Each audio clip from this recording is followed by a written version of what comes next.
ముందుగా మాధవ్, నేను రవితేజ గారితో మీ అందరికి తెలిసిందే. ఫస్ట్ సినిమా నుంచి ఆయన దగ్గర ట్రావెల్ అవుతున్నప్పుడు వాళ్ళ బాబుతో పాటు మాధవ్ని కూడా చూస్తూ ఉండేవాడిని. ఇందాక అదే అంటున్నాను, నువ్వేమని పిలుస్తావు అంటే పెదనాన్న గిదనాన్న అంటే పళ్ళు రాలిపోతాయి, అన్న అని చెప్పరా అన్నాడంట ఆయన. సో నిజంగానే అన్నా తమ్ముళ్ళలాగా ఉన్నారు. ఏ బ్యాక్గ్రౌండ్ లేకుండా వచ్చారు రవితేజ గారు, మీ అందరికీ తెలుసు. సో కాబట్టి ఆయన నాకు తెలిసి మనోడి కాళ్ళ మీద తనే నిలబడి ఎదగాలని కోరుకుంటున్నాడు. అందుకే నాకు ఏ విధంగా కూడా ఆయన ప్రొడక్షన్లో కానీ ఎక్కడ ఆయన నడిపీయటం కానీ ఎంకరేజ్ చేయటం కానీ చేయట్లేదు. అంటే బరిలోకి వదిలేశారు, యుద్ధం మనోడే చేయాలి, గెలవాలి. సో దానికి కంటెంట్ కావాలి.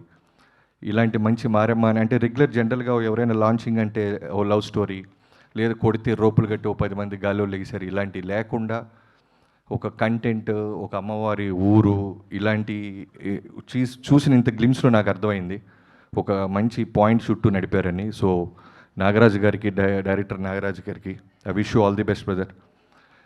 సినిమా బాగుంటే ఖచ్చితంగా రవితేజ గారు మాస్ ఫాలోయింగ్, మిగతా ఆడియన్స్ అందరూ ఈ సినిమాని తప్పకుండా చూస్తారు, ఎంకరేజ్ చేస్తారు.